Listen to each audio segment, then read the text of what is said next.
It's the Center Fantasy Football Podcast. Welcome to the party, pal! Yes! Yes! Yes, this is my favorite part of the game. Analyzing all of the league matchups week to week. You can't win! Get him a body bag! Finish him! It is a bit above average. I said this sucks, and basically so do you. And discussing the boom, bust, and hidden gem players throughout the league. We ain't found shit! What the hell is Brett Favre doing here? I'm in town to play the Dolphins, you dumbass. Dan Marino should die of gonorrhea and rot in hell. Laces out. Touchdown! And here's your host, Allow myself to introduce myself. David Harbacken. Hello and welcome to the Center Fantasy Football Podcast for week... I don't know, what week are we on? We're going into week 9 already? Is that what it is? For week... What is it? You mean only week 9? Yeah, only week 9. Week 9 for season 6. I am your host, David Harbacken, joined by Mr. Gazalutsky. No, it's only week 8. Well, last week was week 8. Now we're going into week 9. Who cares? That's how we're doing it? The current week is the week, or like we're wrapping up last week's thing? That's what determines what week. I usually say like the week that's coming up. All right. And it's week 9. Yeah, it's week 9. Week 9 preview, week 8 review. Neither of which you want to go over, I'm sure.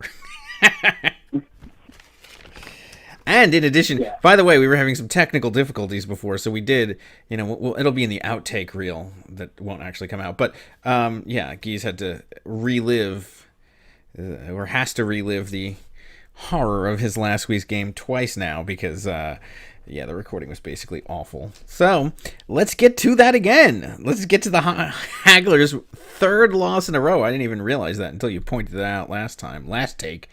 But the Hackettstown Hagglers lose to the St. Louis Blues 136.28 to 122.76. So do you want to relive the game? Oh, yeah. I mean, it looked so good for you after Thursday night. You were up, 67 to nothing or something behind Watson and Hopkins. 40 points for Watson, 26.2 for Hopkins. Yep, and then the bottom fell out. Yeah, pretty much. So Emmanuel Sanders only got 9.1 points, but Adrian Peterson came up with 26.60 points. Was this the week that he had that run where it looked like he was going to die at the end of it? Yeah, he was falling to pieces. Yeah, they were saying, he's back. The man looked like he was going to collapse as he got to the 5-yard line. But, okay, he gets 26.60 points off of that run. And then, and Woods got 12 points. So the receivers did okay. Not great, but okay. But still continuing the running back problems. Rojo only got 1.1 points. 4.8 for Tim Burton, the nightmare during the season. Still did better than Azuma, who I gave away. Or who you gave away, I picked up, and then I gave away Rudolph, who now Lombardi has. And Zuma got 0, so now he's going to play against me with Rudolph this week. But anyway, Prater gets 2 points and 0 for the Indianapolis defense, playing the Raiders. So that's pretty pathetic that they can only muster 0 points. For Lombardi, 20 points for Case Keenum, 27 for Diggs. This really was the difference. We could talk about that when we get into the actual game, but let's do the numbers. 18.6 for Green, 14 for David Johnson, 10 for Hines. Yes, your former running back. Ebron with 12, 4.2 for Thompson, 8 for Boswell. And the difference maker in this entire game, which was another Monday Night Madness game, 20 points for the New England defense. So, yeah.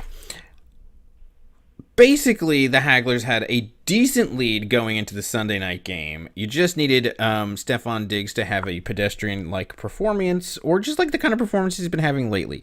He got 10 points the week before, 7 points, 7.2 the week before that. There was another week where he had like 5 points in a 14-point game. But you just didn't need him to get 27 points. But he did. He got 27 points in that Sunday night game, which made it close. but not. You still had a lead. When the Monday night game started, the New England defense was going to go. So that was going to give him the lead, but it was not a big lead. Basically, if New England or if Buffalo scored 3 points, it was going to knock them down to 1 point. So for most and that's what happened. For most of the game, Lombardi had about less than a 1 point lead on you. And then Buffalo got they got a second field goal. They got 6 points. So if they got one more point, essentially you were going to take a 3 point lead. Lombardi would drop down to 120, and at that point, he would need to make it up by sacks and fumbles or whatever else. And then of course there was the sack fumble, which really started to make things a little bit more difficult because that was a 3 point swing, so it made it. I think it was like 126 to 122, and then that was going to make you need like another touchdown from Buffalo, which was a tall mountain to climb for that Buffalo offense, which is atrocious. And it looked like you had a touchdown. You need a touchdown and a 2 point conversion. It looked like you had a touchdown. But it hit the ground. He dropped it. He dropped it.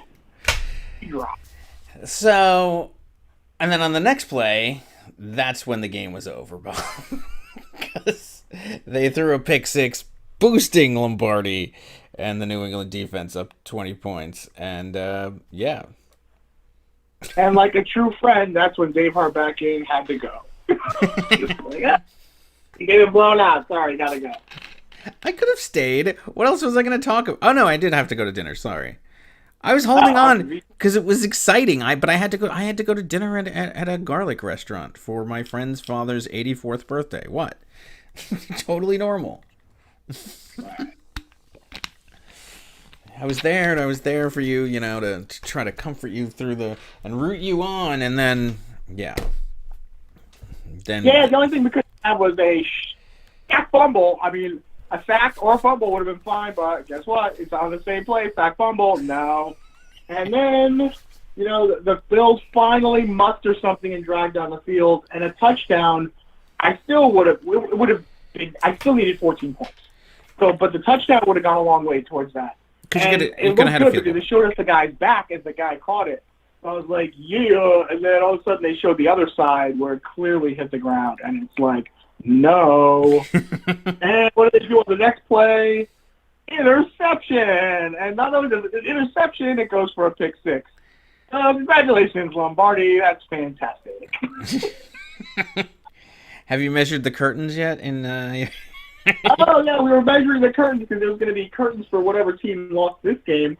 And I thought they were going to be mailed to Lombardi's house, but they got the address mixed up. And they're actually going to Hackettstown. So, yeah, I mean, this is a big win for Lombardi and a big loss for the Hagglers. Your season's not over. You only have 5 losses at this point. I mean, you're still ahead of the game. I mean, let's talk about Hagglers' teams in the past. I mean, my God, usually, the first year you started out 0-5 and almost came all the way back. And I think you had your first win earlier than that last year, but you certainly got to 5 losses. This is not unfamiliar territory for the Hagglers. Sometimes you just need to be behind the 8 ball, I guess. I don't know. Yeah, anything else you want to say about this game? Yeah, on to the next game. Okay. All right. So the next game, well, in the original time that we recorded half of this, we did do the next game, and the next game was Dr. Hockey's team, because Dr. Hockey is the only thing that makes you feel better about your team's performance. Yeah. Dr. Hockey is paving the way into the Tilla Tray, and I'm right behind him. So he plays the Tilla Tray, or he played the Tilla Tray last week, who beat him 125.06 to 100.60. Yeah, just pathetic. I mean, we can start with the Tray. Tilla's team, 29.36 points for Luck, 29.9 for Evans, 16.2 for Jackson. Both receivers from Tampa Bay, both benefiting from Fitzmagic coming back. 20.10 for Barkley. And then only 4.8 from Crowell, 0 for Njoku, 12.7 for Lockett. So, he has a good game again. And then 5 for the kicker and 7 for the Philadelphia defense. For Dr. Hockey's team, I mean, do you want to start with the quote-unquote good, the bad, or the ugly? Let's go straight to the ugly, Bob. Well, I think the ugliest is Royce Freeman, who has 0 points. Cole with only 1.8, shopping at Kohl's doesn't gets him some savings on the points. Drew Brees with only 9.8, that's gotta hurt. Brait 2.3 points. Rosas comes back with a whooping 7 points, 15 for the defense. The only bright spot, all right, I mean, Devontae Adams continues to be a bright spot for his team at 18.3 points. And Lindsey actually outplayed Saquon Barkley at 20.20 points, but you still need to have like a second running back that's going to get points and stuff if you want to win in this league. I mean, he outperformed his projection. Good for him. His projection was 95.59. And he got to 100, but still woeful performance by Dr. Hockey. And it's not like, Fitzgerald got 26.20 points, so good for him there. It's not like he left anything on the bench either, really. I mean, he's just got an atrocious team. What are you going to do? Yep, Trey definitely enjoyed his 2 for 20 appetizer. Yep. Yeah, it was I mean, he's lucky that he had this is a decent performance, and good things could be happening for him in the future. If Fitzmagic comes back and starts giving his receivers those kind of points that he was giving him earlier in the season.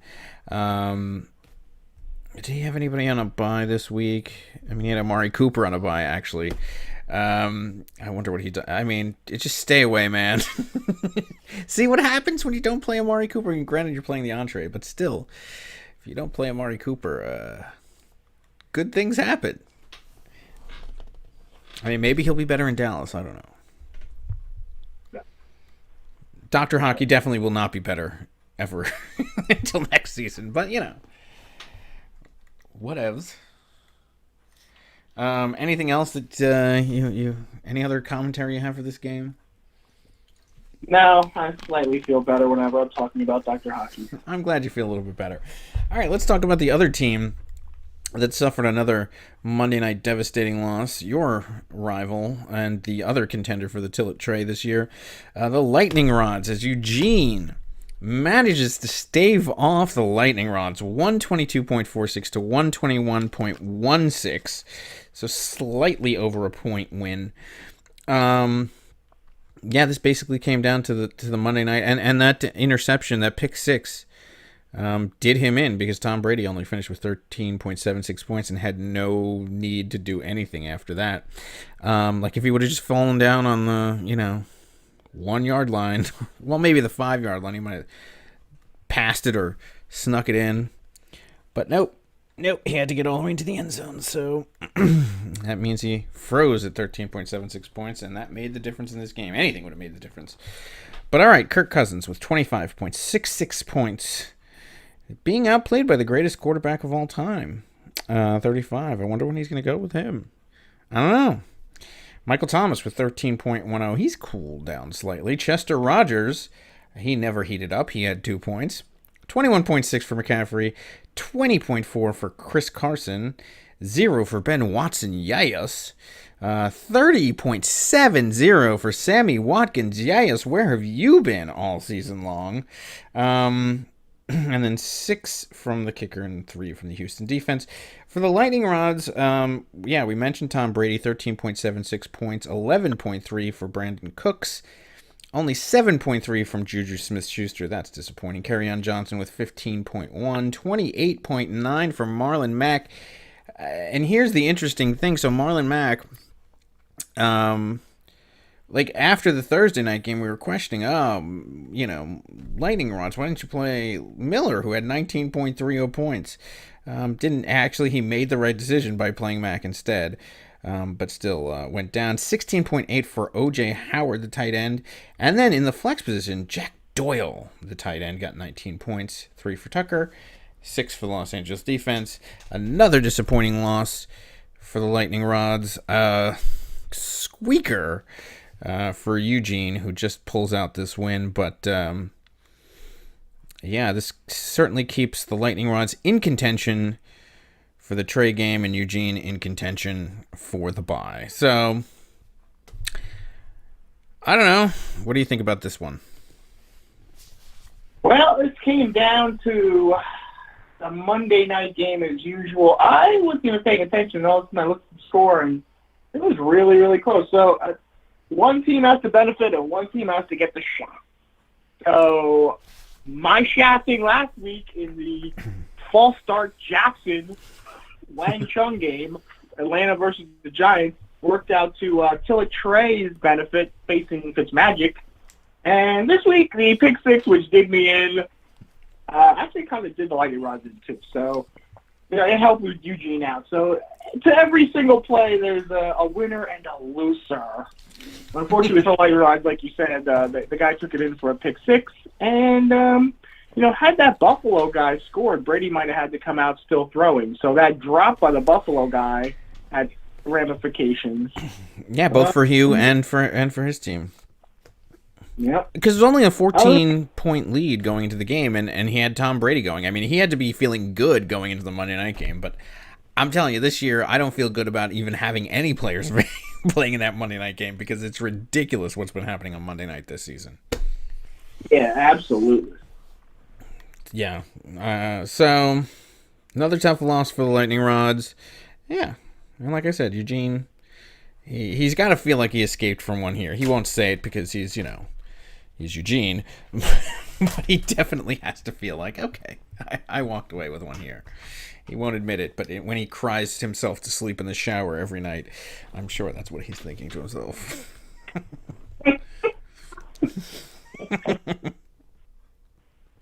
All right, on to the next debacle. All right, what debacle do you want to go to next?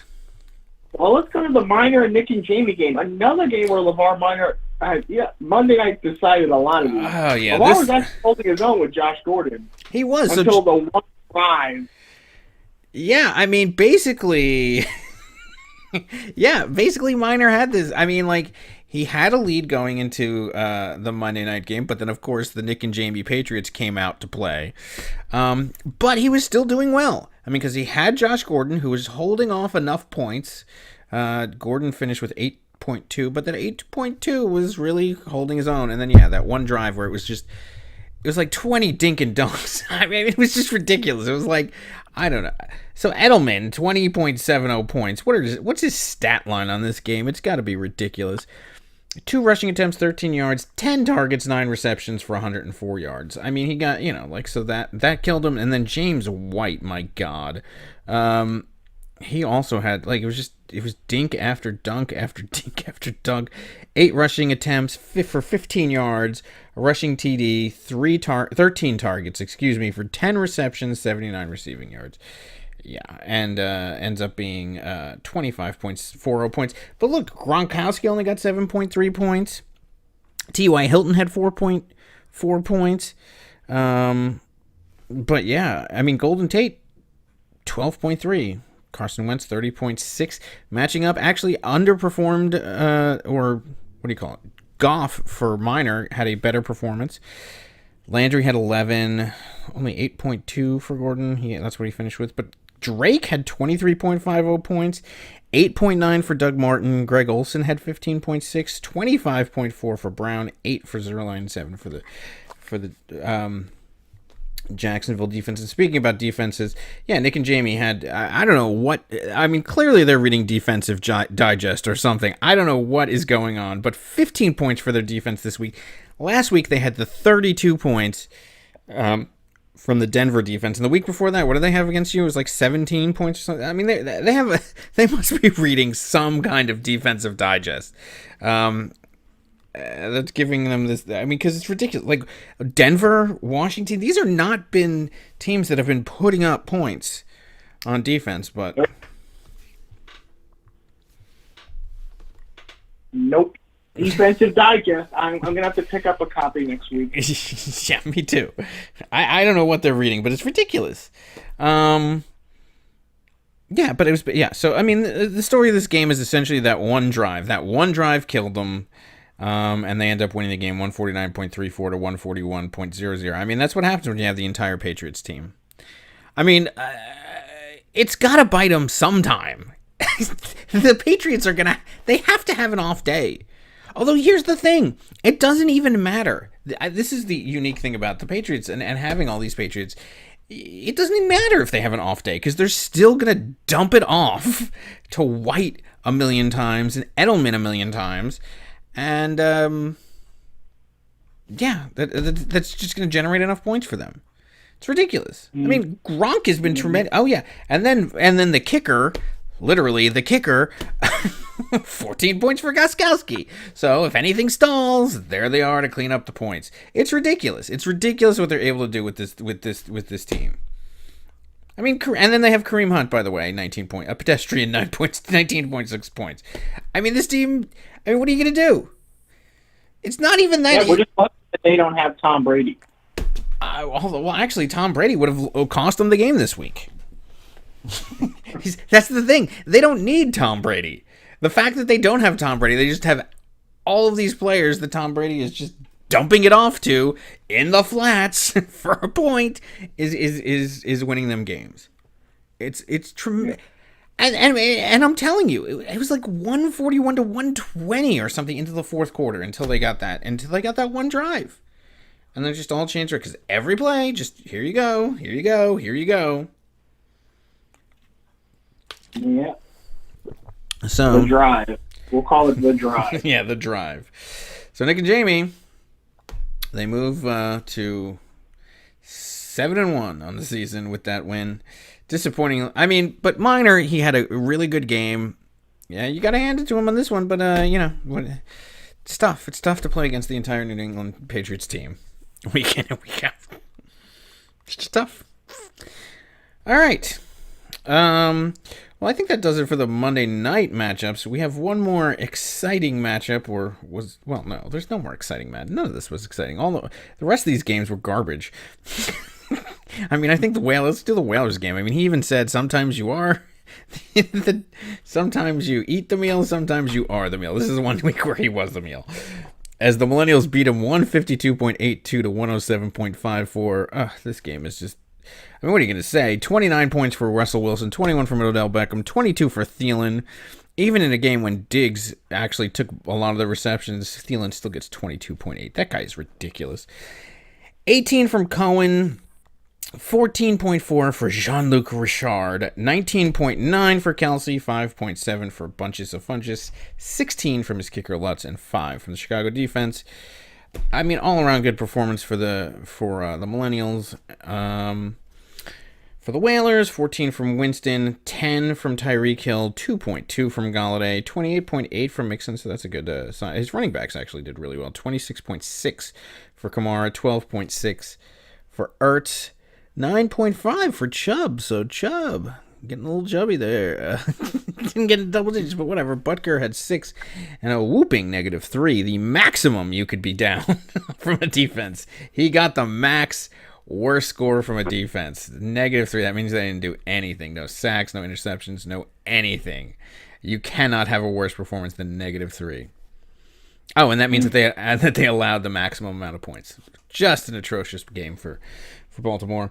He left 15.5 for McCoy on the bench and 13.5 for Ingram, but that wouldn't have made a difference. Millennials just played a good game this week, and Whalers, yeah, he didn't have stuff this week. Also, the Winston going out, like them replacing Winston with Fitzmagic, which, by the way, he's now gotten Fitzmagic to replace his Winston.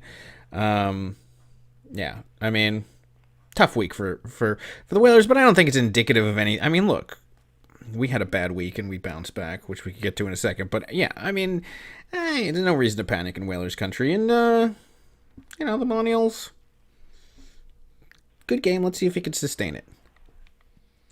Yep, definitely. All right. Anything else you want to say about this game? I don't think so, right? Do you? Nope. Let's move on. Yep, and speaking of bouncing back, the 1603ers bounce back to beat Nicky Baby 153.72 to 122.84. Trubisky with 25.9 points, 23.40 for Fuller, who now is gone from their team, 16.42 from Amendola, largely on the back of a passing touchdown, 38.20 points for Connor, 12.2 for Ingram, 0 for the newly acquired Azuma, 28.6 for Boyd, 2 for Bailey, and 7 for the Pittsburgh defense. For Nicky Baby, 17.94 for Rodgers, though Rodgers would have had a lot more had that guy not fumbled on the kickoff. Was it a kickoff or was it a punt?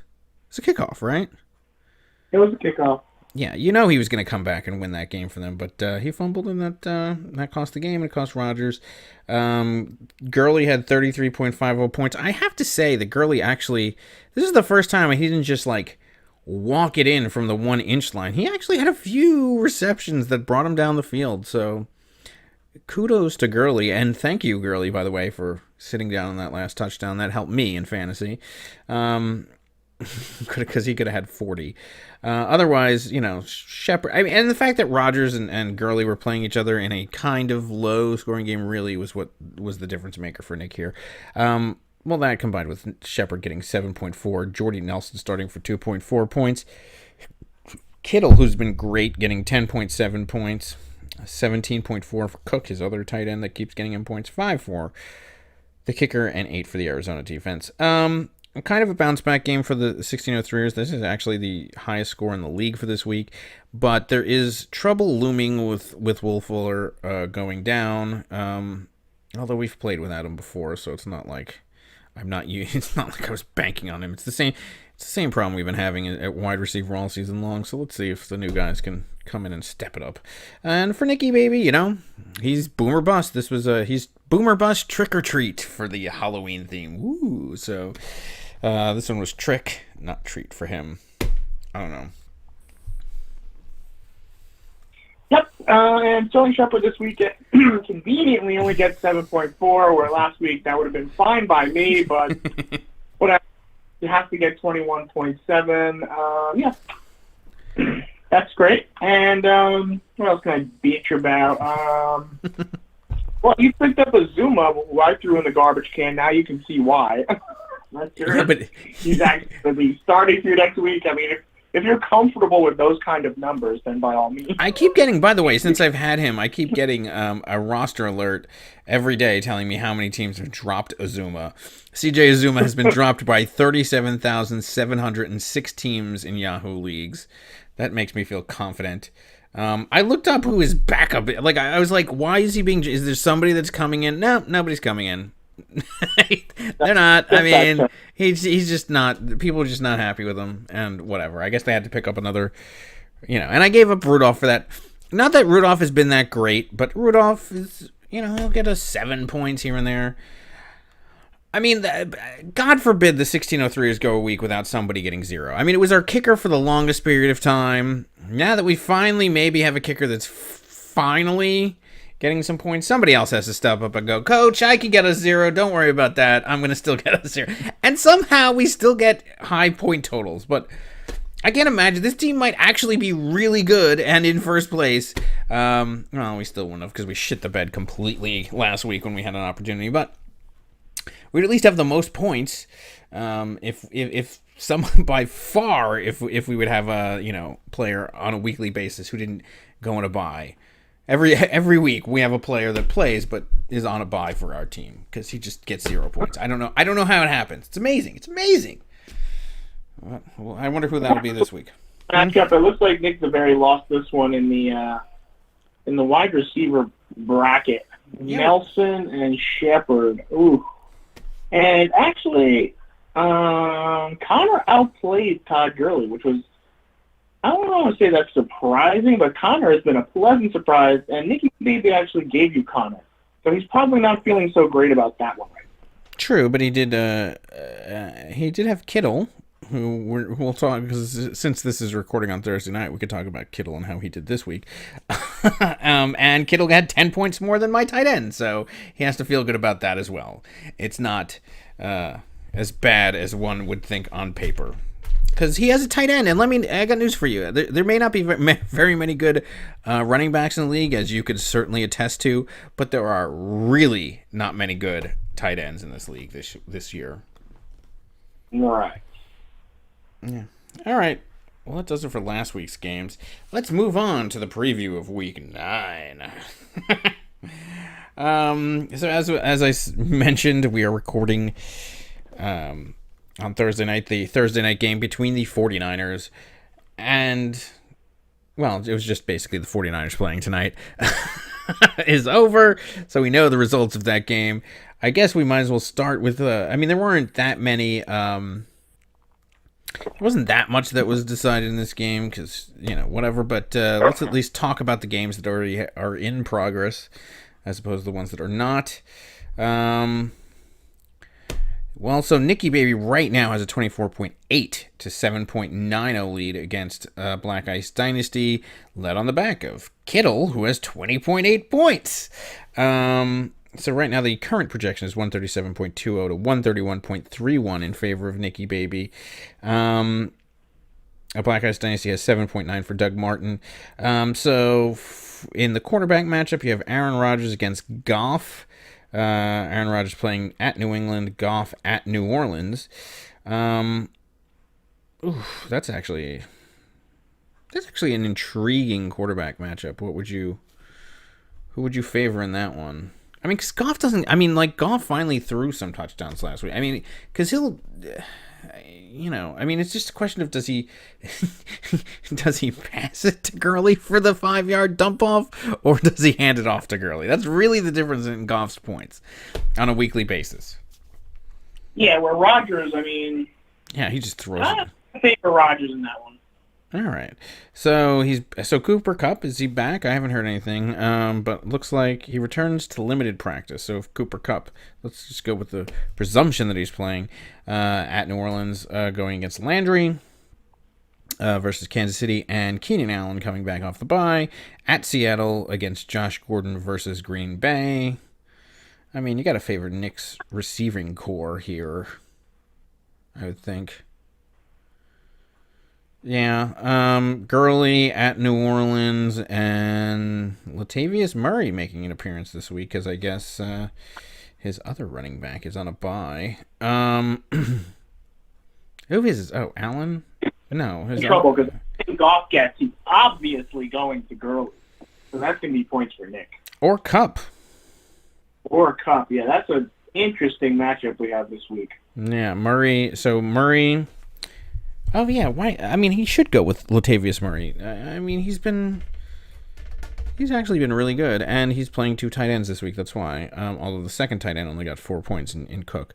7.9 for Martin, as I mentioned. So, obviously, you're favoring Nick in the running back situation.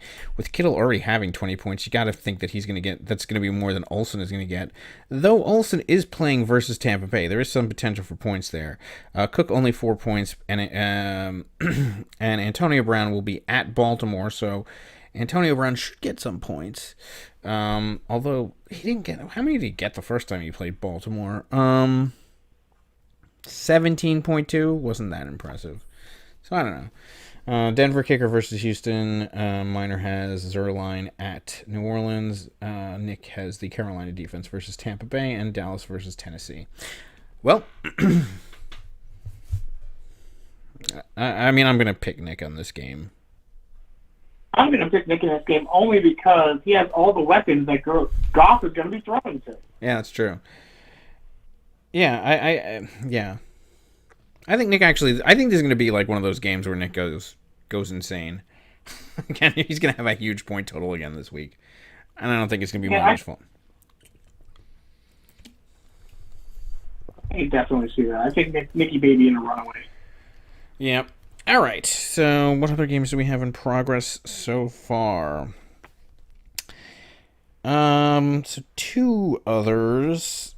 There's your game and my game. Which one would you like to delve into? Let's get this train wreck over with.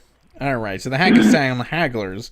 So the initial projection was 124 to 124.45 to 130.85. I think this is at least the current projection. In favor of the Millennials, right now the Millennials is 8.90 points from Jean-Luc Richard in Oakland. Other than that, Deshaun Watson at Denver against Russell Wilson versus the Chargers. I don't know. I mean, is Watson back? That's the question. If he is, then sure, I'd favor him. I mean, you know.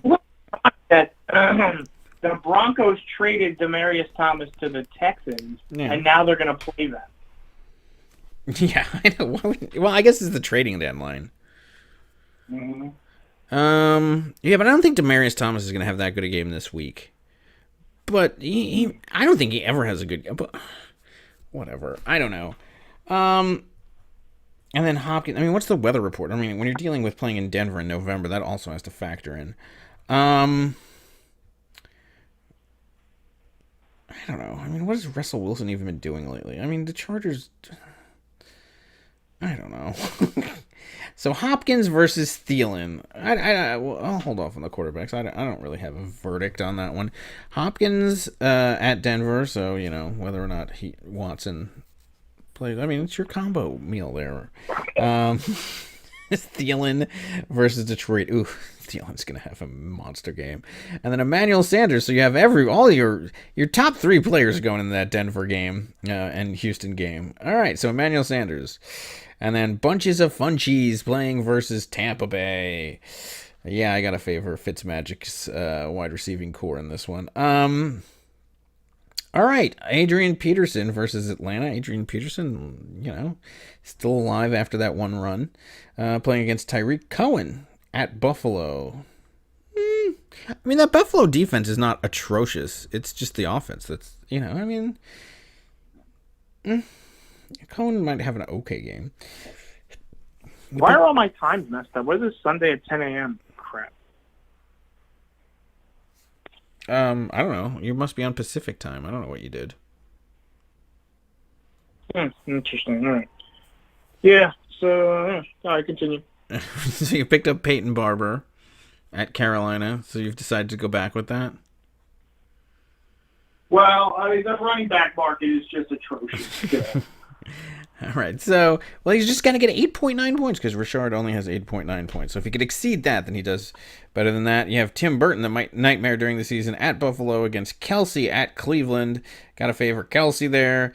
Robert Woods at New Orleans. That's actually a decent matchup for you, going against Jordan Harris. So he is going with both Chicago running backs this week. I think that might cost him a little bit. You have Crosby kicking for you at New England, and he has Lutz at versus the Rams. Seattle defense for you. So that's who you've picked up from Defensive Digest, is Seattle. Interesting. Okay, and Chicago defense at Buffalo for Fitzmagic. Yeah, I mean, it seems to be a close projection. I mean, you just gotta hope for a high-scoring Denver versus Houston game, and you might do okay. But absent that, I mean, Funchies has not been that good, but he is playing versus Tampa Bay. Thielen has been really good. I mean, he has... I don't know. I'm certainly favoring the Millennials in this game over you, but you can put... There are avenues for you to pull it out. Well, we're going to go with ourselves, but then that's about it. Well, you don't want to reach that sixth loss. That's going to be you're going to have to win out at that point. Oh, we don't have one already? Oh, we'll get that one. We'll wrap it up. All right. Well, that was just the other game in progress. 1603 is playing against the St. Louis Blues. The Blues have a 10-point lead, 10-0 at this point. The projection is 116.85 to 106.93 in favor of the 1603ers. Rivers at Seattle against Matt Ryan at Washington. I actually favor Phillip Rivers in this matchup. I don't think Matt Ryan plays that well on the road, but there's not. But then Trubisky is playing against Buffalo, and they actually had they slowed down the offense. They did what Tennessee did to the Chargers a few weeks ago. So I I was going to favor his quarterback no matter what in this game. Right now, Amendola versus the Jets against Stephon Diggs versus Detroit. DJ Moore, the newly acquired DJ Moore from Carolina versus Tampa Bay. He should have a decent game. He did last week against Geronimo Allison at New England. It depends on which Diggs shows up. Connor and Gordon. So Connor's at Baltimore, Gordon's at Seattle, going against Dion Lewis and Alex Collins. So I'll look. I'm going to give him the edge in wide receiver. I'm going to give us the edge in running back. Rudolph playing against his immediately former team. I feel like the Broncos at this point. Going against Herndon because there's nobody really else available. He's been scoring touchdowns the last few weeks, but we'll see. I just need somebody in that position. Ingram in the flex versus Chris Thompson. I don't even know if Thompson's going to play, though Ingram does have a tough matchup against the Rams. The Minnesota kicker against Gould, who already has the 10 points, and then the Miami defense versus the Jets against the Kansas City defense at Cleveland. Yeah, I don't know. I always pick my opponent, so I'm not going to veer from that. And especially, look, and I always, I just say that anyway, but Lombardi's history against me has been pretty good. He's eliminated me from multiple seasons, or at least 2 of them I know, and he has a pretty good winning record against me. So I'm not... this is not a matchup I'm taking for granted, especially, in a week where we have, some players on bye and he has some people back. I'm not taking him for granted. Despite the low projection, I actually, we'll see. So I'm going to pick Lombardi, as I always do. I'm going to definitely pick you in this game. Okay. Thanks for the vote, oh confidence. All right, let's move on to the next game. This is a good matchup. Nick and Jamie versus Dave's Secret Crush. So let's see. For Dave's Secret Crush, he's playing the greatest quarterback of all time against Cleveland, at Cleveland. And Nick and Jamie has Cam Newton going versus Tampa Bay. Ooh, that's scintillating. And then you have Thomas. That Yahoo has all times listed Western, like West Coast time, for all the games. It does for me always. You must have done something on your settings to change it. But I'm in the West Coast, so that's why it always says that for me. But I don't know what you did. Or maybe Yahoo just is doing that now. I don't know. Not like generally, I'm just saying maybe there's like some kind of glitch right now at this moment. I don't know. Yahoo well, is... we could connect with one of the other league members, but there's never anybody else. So never mind. Well, and Yahoo is on the West Coast, so I could see that happening by accident. Whatever. Anyway. I love how your mind just wanders after you feel like your season is... I'm like, that's interesting. I didn't know their jerseys were that color. Well, at 3-5, there's not much football to really discuss. Oh, my God. All right, so the greatest of all time against Cam Newton. Who do you think? Cam Newton playing versus Tampa Bay. What do you think? Good quarterback matchup there. You think he is the greatest of all time, but... He is. I don't know. I'm still going with Cam Newton. Both of them have red in their jersey, though. I think that's what you're thinking, right? Michael Thomas... versus the Rams against Julian Edelman versus Green Bay. Edelman will get his points, his little dinky shit points. Thomas, though, has a tough matchup.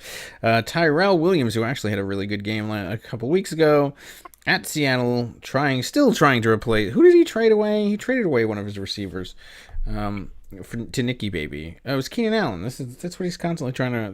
that's why he's been struggling ever since then.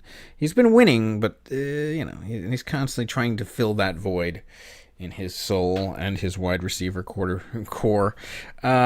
So, going against Traquan Smith, is that who that is? Wow, I just had him last week and then immediately dropped him because he had 4.8 points and only 7.4 before that. But okay, let's see if Traquan can bring it home for Nick and Jamie, because everything seems to work out for them. McCaffrey versus Tampa Bay. Elliott versus Tennessee, going against Kareem Hunt at Cleveland, and James White versus Green Bay. This is a powerhouse battle at running back between these two teams. I kind of favor it. Nick and Jamie. Ben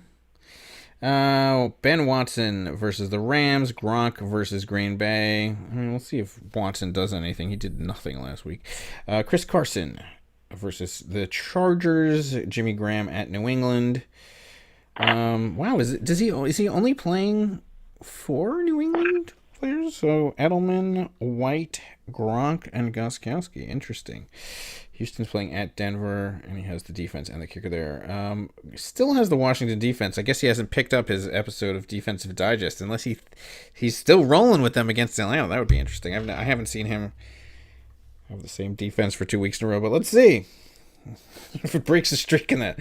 I expect the Washington defense to get massive amounts of points if that's who he's sticking with. I don't know. This is actually a decent matchup on paper.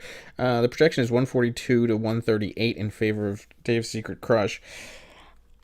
Look, it's possible that Eugene could win this game. I don't think Traquan Smith is the answer. He's got weaknesses there. Gronk is not doing that well. I mean, if Watson has a decent game, Carson had a good game last week. I mean, you don't pick against Nick and Jamie at this point, but, it's possible. Eugene could do this, especially with the greatest of all time. I'm never picking against Nick and Jamie.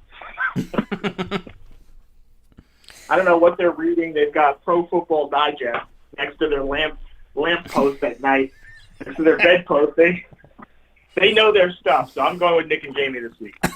Okay. I think this is. I'm gonna call. I think Eugene's gonna win this. This is gonna be my upset of the week. Yeah. I'd rather have. I would have preferred Minor to have pulled off that upset.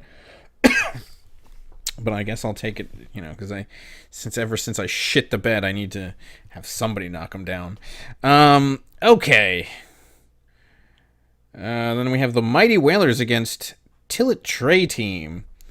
Right now the projection is 118.75 to 104.20 in favor of the Whalers. So he's got Fitzmagic going in there at Carolina against Ben Roethlisberger at Baltimore. Ooh, that's a tough beat there, Bob, but I don't think he has.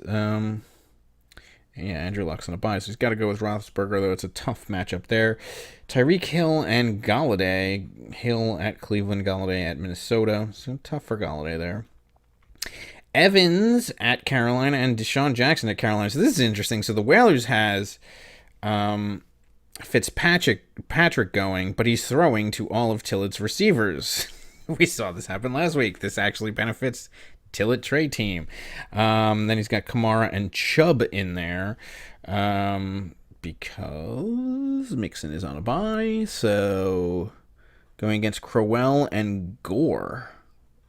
Yikes, he must have some players on a bye if he's playing Gore. Yeah, Saquon's on a bye. Ooh, this could have actually been a really good running back matchup if they not had a whole bunch of players on a bye. Okay, then Michael Roberts, the tight end from Detroit. Oh, he got 2 touchdowns last week. Yeah, I don't expect that again, but let's say that he does. Anyway, he's projected to get 1.27 points. Going against Njoku, who accomplished 0 points last week. I guess because he had a knee injury. And he's still limited in practice. Ito Smith, the running back. I mean, he's done some things. I've seen him do something. Going against Tyler Lockett. Then you have Butker at Cleveland. Myers, the Jets kicker at Miami. Minnesota defense for the Whalers. Denver defense for Tillett Trey. I don't know, man. This is... the buys really wrecked this matchup. I know, this would be a really good matchup, but I just don't know what's going on with these buys. I mean, I guess this basically comes down to Fitzpatrick versus his two receivers. I mean, and Kamara. I mean, I think can Kamara get all of the points at the running backs? We're gonna, man. Yeah, this is a. Yeah, this is. This is a shell of both of these teams, so I don't even know. I guess I'll go with the. We're bragging on the Tilla-Trey team to get Jordan Reed out of there, and I don't know. Maybe he should put him back in there. Yeah, maybe he should with Njoku injured. Although Nick and Jamie has the Washington defense still, so I don't know. I don't know. Maybe they're reading something. Defensive dodges. Defensive dodges. Don't miss. Pick up your cup today. I mean, Whalers is projected to win by Yahoo. I'll go with that, but I wouldn't be surprised if the backup, if the B squad of Tillett beats the B squad of the Whalers. I don't know. If Fitzpatrick keeps feeding his wideouts, then Whalers is screwed. I know, that's the problem. You know, I think Tillett's B team might beat the Whalers team. Just gonna say that. And once again, that's not a commentary on the Whalers more than it's just a commentary on it's their B squads going against each other. You know? Yep. I'm going to take Tilla-Trey in this one only because I think Fitzpatrick is going to ruin the Whalers. Yeah. Okay. Interesting. All right, let's move on to the last game of... Is that the last game? Oh, no. Yes, this is the last game. It's this is the one that we've all been waiting for all season long. The battle for the tray, essentially. Can hockey... This is hockey's chance for a win and $5 going against his cousin, the Lightning Rods. This is it, the battle for last place. I could not be more excited. Right now, the projection is 125.34 to 80.48 in favor of the Lightning Rods, who already have a win, by the way. So, I mean, if hockey loses this, it'll be insurmountable for him to claw his way out of the basement. All right, so Tom Brady projected to get 27.55 points versus Green Bay again. Why am I even doing the project? I don't even know. Whatever. Drew Brees versus the Rams. So Brady and Aaron Rodgers duking it out against Drew Brees versus the Rams. I don't know. And also, by the way, the Rams. I mean the Saints are basically like they're running like 3 quarterbacks at this time. So of course hockey has them because they got that Hill guy. I saw Bridgewater on a play sometime. He was a wideout with Breeze. I mean, I don't even know what's going on there in New Orleans. So of course hockey has his hand in that mess. Julio Jones at Washington against Keelan Cole, who's not even playing. Which is about his usual projected amount of points. Smith-Schuster at Baltimore against Devontae Adams at New England. I think Adams will actually win that matchup. Kerryon Johnson at Minnesota against Lindsey, who actually has not been that bad, versus Houston. And Lamar Miller at Denver against Royce Freeman again. Oh my God, he's going with the guy who's still questionable. He's going with both Denver running backs. Whew. All right, and this is interesting. So they both have tight ends from Tampa Bay battling against each other. OJ Howard. Horrendous matchup. Howard versus Brait. Who does Fitzpatrick favor in this one? Oh, he's sprinkling his Fitz magic over many of these games. Brandon Cooks at New Orleans against Larry Fitzgerald, who has no game. Ooh. Okay. A true horrific matchup. I'm going to watch this game all Sunday. I'm going to be watching. Nobody has anybody playing on Monday. So this fest or Snooze Fest is going to be played out. No, because Dr. Hockey on his bench, I mean, he's got Cole Beasley. You know, he'll put it, he'll pay attention on Sunday morning, which means he's going to put Cole Beasley. This game is going to, mark my words, this game will come down to Cole Beasley. Will decide the tray. Because he's got Tyler Gabriel at Buffalo, so he's going to clearly replace, he should, Cole with him. Yeah, this game is in the driver's seat for the tray. Oh yeah. I mean, because if Hockey can drag his cousin into the dumpster with him, it's anybody's game at this point. I mean, still, he has a huge point lead on him, but he at least has, the ability to win a second game and maybe get over this. By the way, we went through the record books. Nobody has ever gotten less than 2 wins in a season. So, Hockey well on pace to. Hockey's on a pace. Yeah, to blow that record out the water. I mean, if the Lightning Rods get this, they will only be able to tie the worst record ever. If they lose this, though, they can still set the record. Not like Hockey can. I mean, there'll still be an opportunity to win no games, but they'll at least have an opportunity to get one and set the record. But okay, I mean, look. Well, Hockey took September and October off, so let's see if he starts heating up in November. Yes, is November his month?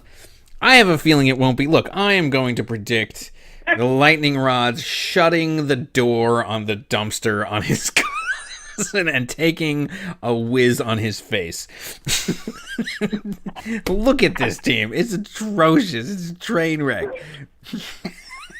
I mean, look, and one further on. This is my bold prediction. After Hockey puts his players in that are on a bye, the 3 of them, he still scores no higher than 80 points.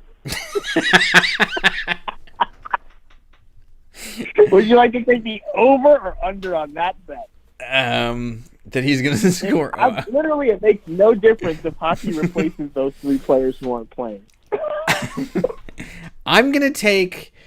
Ooh, that's actually a tough one, because who is he replacing him with? Cole Beasley? I mean, we've seen what he's done before. I mean, Vance McDonald's going to go in there. And Tyler Gabriel at Buffalo. Oh, man. Even if you replace... I don't know. Over 80? Do I think that Hockey can get over 80 with this team? Even with the replacement players? I don't know. I might have to take the under on that. Because he's not going to replace the second running back because he doesn't have one. Does he? Oh, he's got Henry.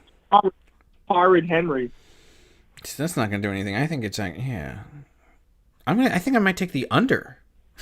I think he actually gets less points if he replaces and puts in players than what they're He'll projected. Get more points if he leaves players who are on a bye. That's a true dumpster fire of a team. Now I feel good. Now I'm laughing. Thanks, Hockey. Yeah, I mean you can't hold a candle in the wind to this. No matter how bad my season is, I can always look at Dr. Hockey's team. Thanks for being there for me, Hockey. Shattering records. I mean, he might have the lowest. I mean, I'd have to go. I mean, like, first of all, I mean, just look at his points for. So the next lowest, obviously. Well, actually, it's not even the Lightning Rods in points for. I mean, the Lightning Rods, they're in the middle. I mean, they have 996 points. But Hockey has 824 points for. The next lowest point for is the Blues with well over 100. So the Blues has 957.30 points. So that's 100 and math. 33 points? 133 points just to the next lowest point scorer. Let alone like anybody, like Nick has 1119. What is that? 300? It's like 300 points more. Like think about that. 300 points more through 8 weeks. through 8 weeks. I mean, that's an average 300 divided by 8. It's like, oh man, that's it's like 40 points a week. Yeah, he's getting yeah. 30 to 40 points a week. Yeah. I mean, this is one of the, I mean, ladies and gentlemen of this league, sit back and just, admire I mean, I think you'd be hard pressed to ever in the history of this league ever again see a team this bad. I mean, because there's been some bad teams, but I've never in my life seen a team this bad. We are in for a real treat, ladies and gentlemen. Hockey is on pace to shatter some horrendous records. Yeah, I mean, if you thought you had some bad records, I mean, this is going to be one of the all-time worst teams ever. I mean, first of all, 824 through 8 weeks. That means, that's like averaging around 100 points a week. I mean, not even. There's only 8 weeks, so that's 24 more points than there are weeks, for 100. And some of those weeks he's gotten over 100. So most of his games are clearly sub 100. Any way you dice this, I mean, this is something to behold. And look, this is his opportunity this week. It all rides on this for him to possibly avoid those kinds of records and being the worst team ever, but I don't see it happening. I think this is when he leaves his mark this week. Nothing's going to hold. He's focused. He's locked in. He's got the worst record in fantasy football history. Yeah, this is where he can lock it down. This is where he's in the home stretch. I know. He's just got a few more weeks to go. Oh, man. Separate the contenders from hockey.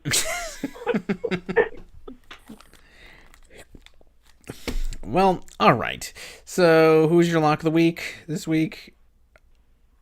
Oh, anybody? Well, it's the 2 for 20. That could be a problem. I don't know who to pick in that game. My lock of the week is actually you clobbering the Blues. Interesting. Upset of the week my lock of the week I think is going to be Nicky Baby beating Black Ice Dynasty. I think this is just a week where he goes off. But okay. Upset of the week. I don't know.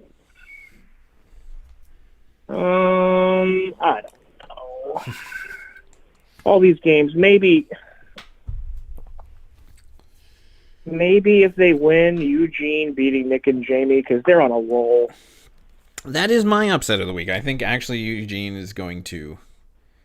I think I'm predicting an upset there. All right. Yeah. All right. Well, that does it for this one. I think this one's in the books. Well, you should be happy. We're clocking in, just over an hour. Nice. Yeah. Enjoy your Friday morning latte. A day late, but a short video. All right. Well, yeah, I guess that will do it. Good luck to everybody this upcoming week, except for hockey, because I want to see this record set. I want to behold history. All right. Well, until then, good luck, everyone. Carry on. Yep. Peace out.